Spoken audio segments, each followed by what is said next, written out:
To some other top stories now. Today, the State Attorney General's office announced it's suing the Buffalo Diocese for failing to protect children from sex abuse by members of its clergy.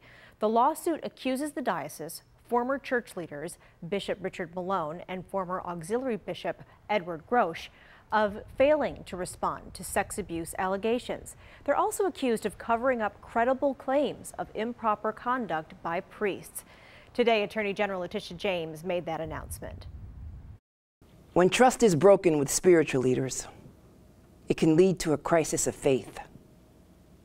For years, the Diocese of Buffalo and its leadership failed to protect children from sexual abuse. While we will never be able to undo the wrongs of the past, I can guarantee that my office will do everything in its power to ensure trust, transparency, and justice moving forward. And we have much more on this lawsuit on WGRZ.com right now. And coming up on First at 5, Steve Brown goes into much more detail of this lawsuit.